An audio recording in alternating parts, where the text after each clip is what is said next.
ইরানে হামলা চালাতে পারে ইসরায়েল, সতর্ক করল তুরস্ক। মধ্যপ্রাচ্যের পথে আমেরিকার বিশাল সামরিক বহর। তৃতীয় বিশ্বযুদ্ধ কি হবেই? 2,50,000 কোটি ডলারের সম্পদ সৌদির মাটির নিচে, সোনাতামার বিপুল মজুদ। আমেরিকা কি চায় সেখানে? 2.5 লাখ টাকা ভরি ছাড়িয়েছে স্বর্ণের দাম। কিভাবে জন্ম ওই ধাতুর, কেন এত দাম? এখন কি দাম কমাতে মহাকাশ থেকে ইরানে হামলা চালাতে মরিয়া ইসরায়েল? সুযোগ খুঁজছে, সুযোগ পেলেই হবে আঘাত, এমন সতর্কতা জানিয়েছে তুরস্ক। দেশটির পররাষ্ট্রমন্ত্রী হাকান ফিদান বলেন, ইসরায়েলের এমন পদক্ষেপ পুরো অঞ্চলকে আরও ভয়াবহ অস্থিতিশীলতার দিকে ঠেলে দেবে। একই সময় মধ্যপ্রাচ্যের পথে আমেরিকার বিশাল সামরিক বহর পাঠানো পরিস্থিতিকে আরও ঘোলাটে করেছে। শঙ্কা দেখা দিয়েছে, মধ্যপ্রাচ্যে কি আরও একটি যুদ্ধ হবে? এবার কি সত্যি তৃতীয় বিশ্বযুদ্ধ হবে?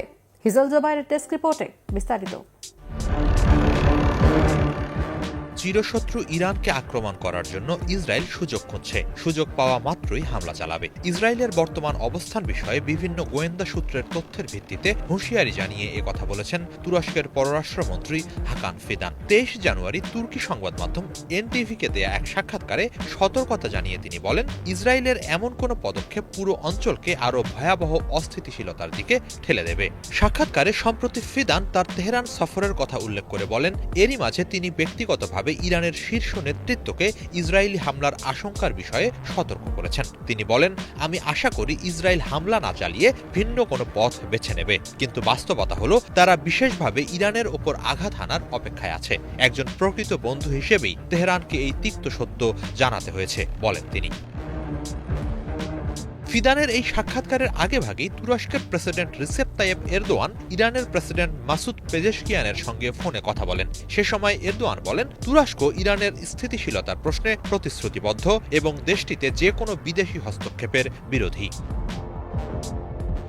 এমন এক সময় ফিদান ও এরদোয়ান এই উদ্বেগ জানালেন যখন ইরানের দিকে ছুটে যাচ্ছে বিশাল মার্কিন নৌবহর। 22 জানুয়ারি ইরানকে সতর্কবার্তা দিয়ে মার্কিন প্রেসিডেন্ট ডোনাল্ড ট্রাম্প নিজেই কথা জানিয়েছেন, এটি সম্ভাব্য হামলার প্রস্তুতি হতে পারে। ইরান সেভাবেই বিষয়টিকে দেখছে এবং পাল্টা হুমকি দিয়ে চলেছে। সব মিলিয়ে যুক্তরাষ্ট্র ও ইসরায়েলের বিভিন্ন সামরিক তৎপরতা নতুন এক যুদ্ধের আশঙ্কা জাগিয়ে তুলেছে। শুক্রবার বার্তা সংস্থা রয়টার্সকে এক জ্যেষ্ঠ ইরানি কর্মকর্তা বলেন, যুক্তরাষ্ট্র যদি ইরানের সার্বভৌমত্ব ও জলসীমা লঙ্ঘন করে তাহলে কঠোর জবাব দেয়া হবে। তিনি আরও জানান, ইরানের সেনাবাহিনী সবচেয়ে খারাপ পরিস্থিতির জন্য প্রস্তুত রয়েছে এবং দেশ জুড়ে সর্বোচ্চ সতর্কতা জারি করা হয়েছে। এদিকে কেবল যুক্তরাষ্ট্র নয়, ইরানকে কেন্দ্র করে বাড়তে থাকা উত্তেজনার মাঝেই মধ্যপ্রাচ্যে সামরিক উপস্থিতি বাড়াচ্ছে যুক্তরাজ্য। এর অংশ হিসেবে এরই মাঝে তারা কাতারে যুদ্ধবিমান পাঠিয়েছে। রয়্যাল এয়ারফোর্সের টাইফুন ফাইটার জেটের বহর কাতারের আল উদেইদ এয়ারবেজে পাঠানোর কথা নিশ্চিত করেছে ব্রিটিশ সরকার।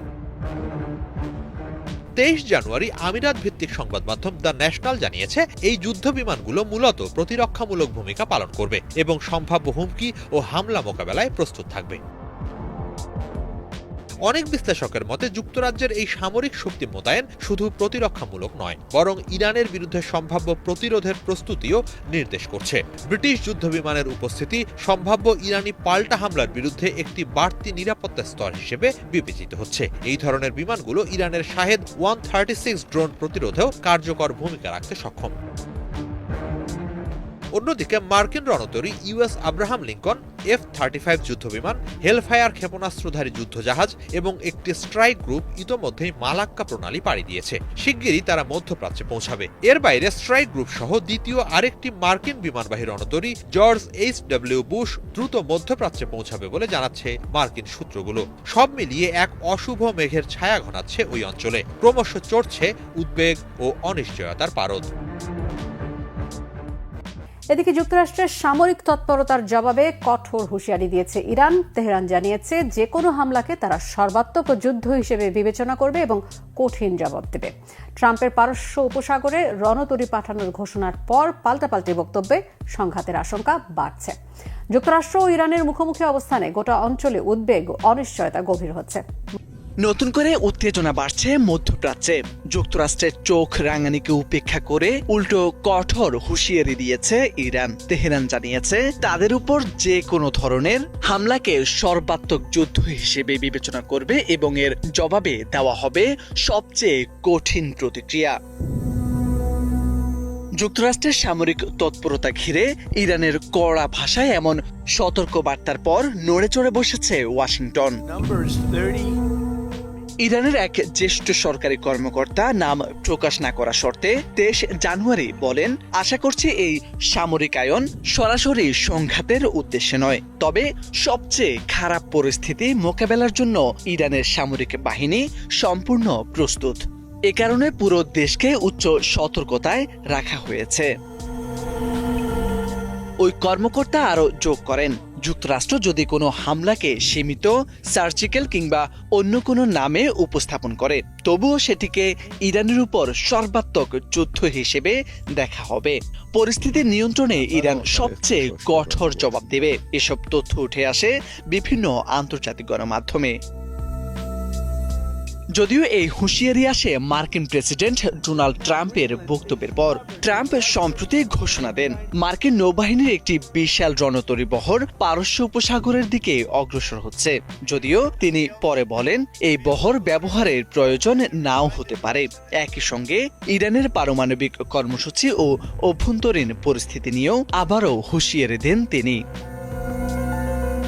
জবাবে তেহরানের ওই কর্মকর্তা বলেন, যুক্তরাষ্ট্র যদি ইরানের সার্বভৌমত্ব ও ভৌগোলিক অখণ্ডতা ক্ষুণ্ণ করার চেষ্টা করে, তাহলে অবশ্যই পাল্টা জবাব দেওয়া হবে। তবে কী ধরনের প্রতিক্রিয়া হতে পারে সে বিষয়ে বিস্তারিত জানাননি তিনি। অতীতেও মধ্যপ্রাচ্যে উত্তেজনা বাড়লে যুক্তরাষ্ট্র অতিরিক্ত সামরিক বাহিনী মোতায়েন করেছে, যদিও এসব পদক্ষেপ প্রায় প্রতিরক্ষামূলক বলে দাবি করছে ওয়াশিংটন। গেল বছরের জুনে ইরানের পারমাণবিক স্থাপনায় হামলার আগেও অঞ্চলটিতে মার্কিন সামরিক উপস্থিতি উল্লেখযোগ্যভাবে বাড়ানো হয়েছিল। বিশেষজ্ঞদের মতে, বর্তমান পরিস্থিতি মধ্যপ্রাচ্যে নতুন করে সংঘাতের আশঙ্কা বাড়াচ্ছে। যুক্তরাষ্ট্র ও ইরানের পাল্টাপাল্টি হুঁশিয়ারিতে গোটা অঞ্চলে উদ্বেগ ও অনিশ্চয়তা আরও গভীর হচ্ছে। তেলের সাম্রাজ্য সৌদি আরব এবার চোখ রেখেছে বিরল খনিজে। মাটির নিচে $2,50,000 কোটি সম্পদ নিয়ে চীনের একচেটিয়া বাজারে ঢুকতে চায় রিয়াদ। এই মুহূর্তে বিশ্বের 90% পরিশোধিত রেয়ার আর্থ নিয়ন্ত্রণ করে চীন। আগামী দশকে $11,000 কোটি বিনিয়োগ করবে এই খাতে। আমেরিকাও সাথে আছে। পেন্টাগনের সহায়তায় সৌদিতে তৈরি হবে নতুন শোধনাগার। লক্ষ্য, তেলের ওপর নির্ভরতা কমিয়ে ভূ রাজনীতিতে শক্তিশালী অবস্থান তৈরি করা। হাফিজ। তেলের দেশ সৌদি আরব এবার নেমেছে খনিজের সাম্রাজ্য গড়তে।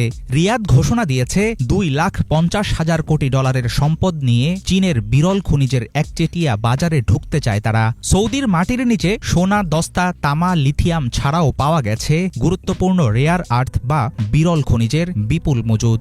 ইলেকট্রিক গাড়ি, কৃত্রিম বুদ্ধিমত্তা থেকে শুরু করে অত্যাধুনিক সমরাস্ত্র সবকিছু তৈরিতে দরকার হয় এই খনিজ পদার্থ।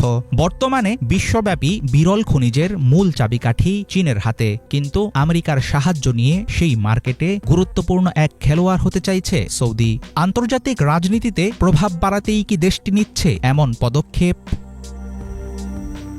পৃথিবীর পরিশোধিত বিরল খনিজের 90% বেশি উৎপাদন করে চীন। খনি থেকে তোলা কাঁচা খনিজেরও 60% বেশি নিয়ন্ত্রণ তাদের হাতে, এমন তথ্য জানিয়েছে আন্তর্জাতিক জ্বালানি সংস্থা। আমেরিকার একটি সংস্থার নির্বাহী পরিচালকের দাবি, কয়েক দশক ধরে রেয়ার আর্থ খাতে পরিকল্পিত বিনিয়োগ, সরকারি সহায়তা এবং বেসরকারি খাতের ওয়ার্কফোর্স সব মিলিয়ে যুক্তরাষ্ট্রের চাইতে অন্তত 1 আলোকবর্ষ সমান দূরত্বে এগিয়ে গেছে চীন। এমন পরিস্থিতিতে বিরল খনিজের মার্কেটে সৌদি নেমেছে মূলত দুটি লক্ষ্য নিয়ে। প্রথমত, তেলের উপর থেকে নির্ভরতা কমিয়ে দেশীয় অর্থনীতিকে বহুমুখী করা। দ্বিতীয়ত, বৈশ্বিক ভূ রাজনীতিতে অবস্থান শক্তিশালী করা। খনি খুঁড়ে বিরল খনিজ বের করেই সন্তুষ্ট হতে চায় না সৌদি আরব, বরং দেশটি হতে চায় পুরো সাপ্লাই চেইনের কেন্দ্র। 2021 সাল থেকে 2025 সালের মধ্যে মাটির নিচের খনিজ অনুসন্ধানে প্রায় 600 গুণ বাজেট বাড়িয়েছে সৌদি। দ্রুত বাড়িয়েছে নতুন খনির লাইসেন্স দেওয়ার কার্যক্রম।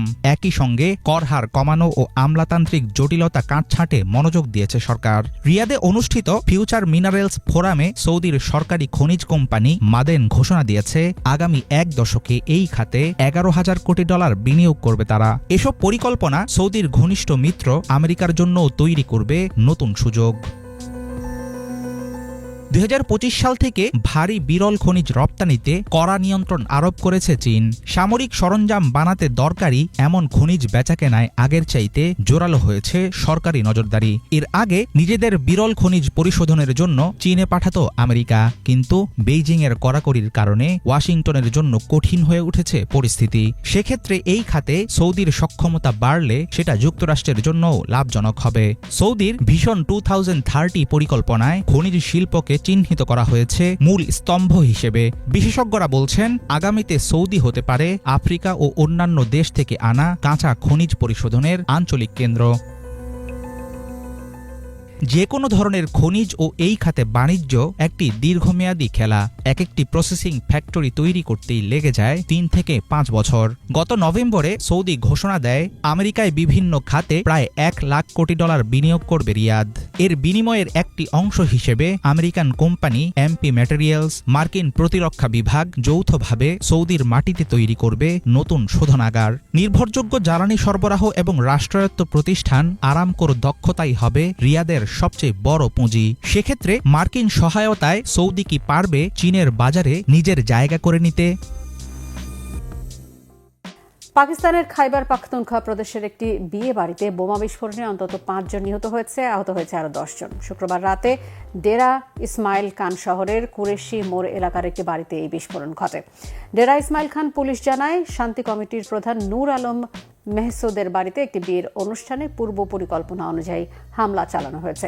পুলিশ আরও জানিয়েছে এটি একটি আত্মঘাতী বোমা হামলা। এতে নিহতদের মধ্যে শান্তি কমিটির এক নেতাও রয়েছেন। হামলাকারীরা বিস্ফোরণ ঘটানোর সময় বিয়ে বাড়িতে নাচ করছিলেন বলে জানা গেছে। বিস্ফোরণের খবর পাওয়ার সাথে সাথে 7টি অ্যাম্বুলেন্স, একটি ফায়ার ব্রিগেড ও উদ্ধারকারী দল ঘটনাস্থলে পৌঁছে।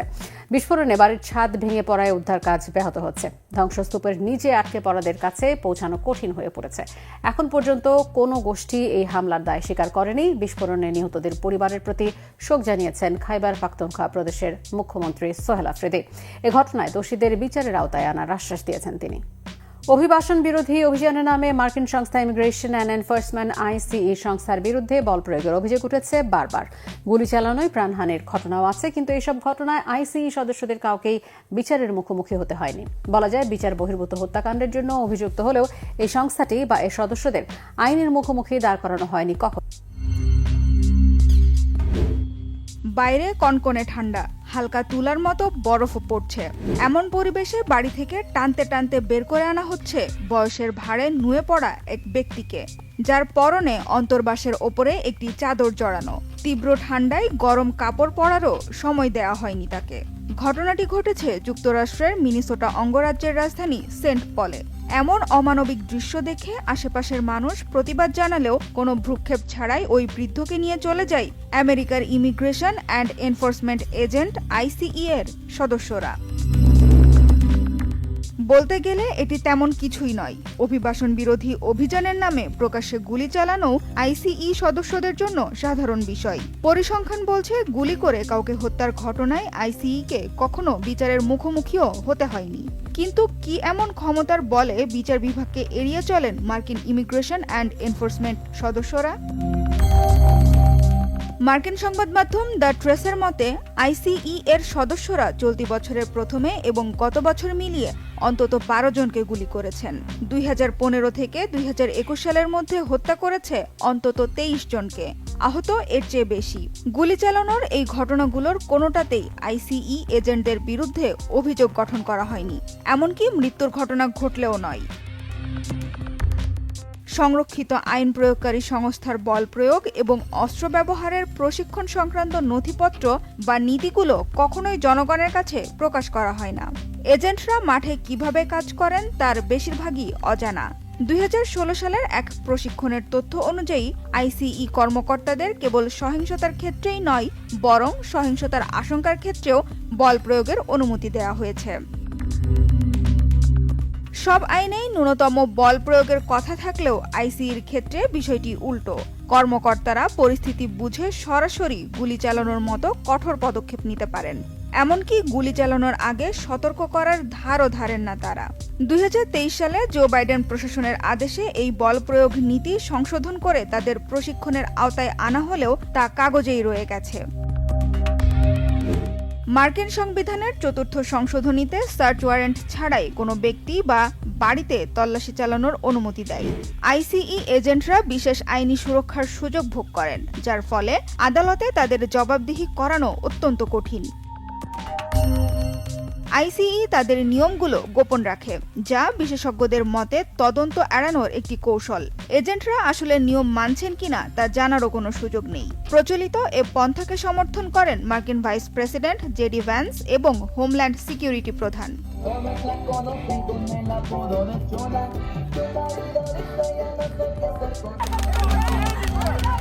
মানবাধিকার ও বিচার বহির্ভূত হত্যাকাণ্ডের বিরুদ্ধে সারা দুনিয়ায় তৎপর যুক্তরাষ্ট্রের অভ্যন্তরে মানবাধিকার লঙ্ঘনের এমন ঘটনার ব্যাপারে মানবাধিকার সংগঠনগুলোকেও খুব একটা কথা বলতে শোনা যায় না।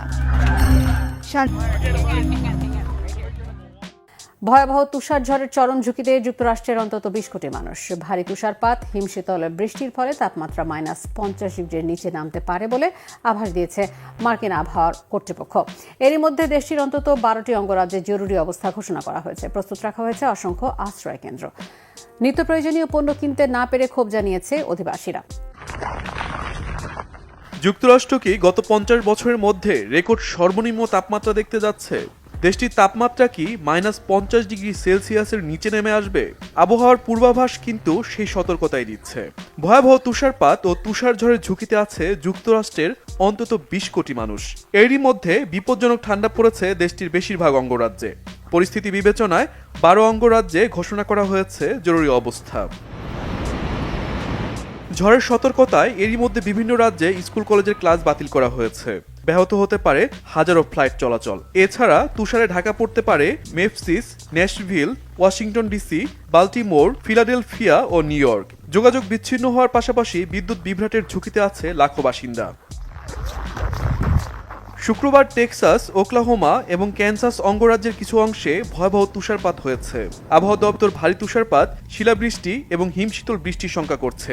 এতে তুষারে ঢেকে যেতে পারে পূর্বাঞ্চলের ২/৩ এলাকা। পরিস্থিতি বিবেচনায় জ্বালানি, মুদি ও নিত্য প্রয়োজনীয় দোকানে বাড়ছে ক্রেতাদের ভিড়। অনেকে প্রয়োজনীয় পণ্যটি না পেয়ে ফেরতও যাচ্ছেন।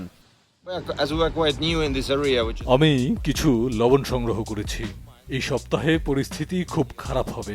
আমরা বাইরে যেতে পারবো কিনা জানি না, তাই বলতে পারেন সবার নিরাপত্তায় আমরা প্রস্তুতি নিচ্ছি।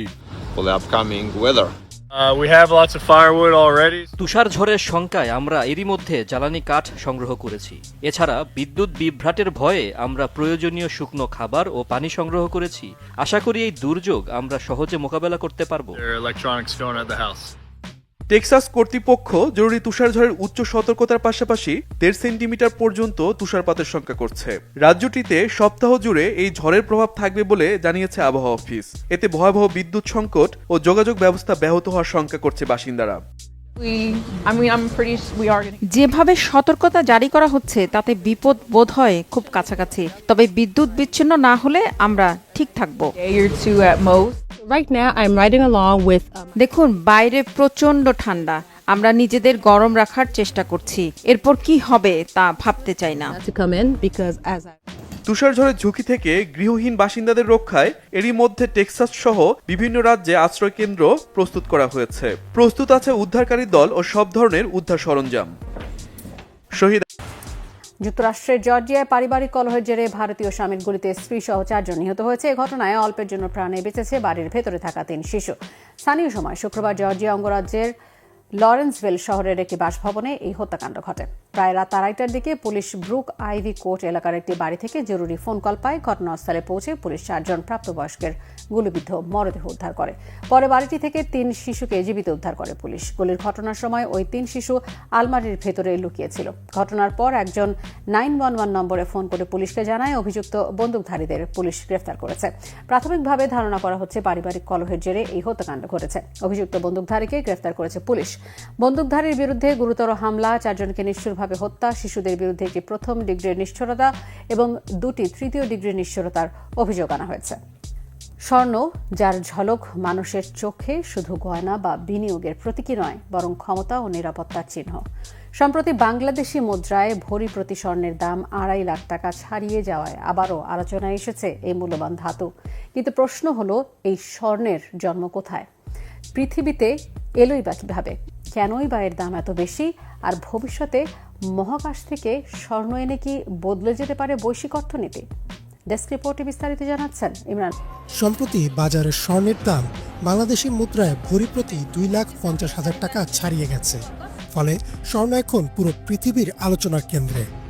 গয়না হোক বা বিনিয়োগ, চকচকে এই ধাতুর প্রতি মানুষের আকর্ষণ হাজার বছরের পুরনো। কিন্তু স্বর্ণের জন্ম কোথায়? পৃথিবীতে এটি এলো কিভাবে? কেনই এই ধাতুটির দাম এত বেশি? স্পেস মাইনিংয়ের মাধ্যমে স্বর্ণ কি পৃথিবীতে নিয়ে আসা সম্ভব? এই প্রশ্নগুলোর উত্তর খুঁজতে যেতে হবে পৃথিবীর সীমানা পেরিয়ে মহাকাশ পর্যন্ত। স্বর্ণ কি? এই প্রশ্নের উত্তর সহজ ভাষায় দিলে বলা যায় এটি একটি প্রাকৃতিক ধাতু, যার রাসায়নিক নাম গোল্ড এবং সংকেত AU। এটিতে মরিচা ধরে না, সহজে ভাঙে না, উজ্জ্বল থাকে দীর্ঘ সময়।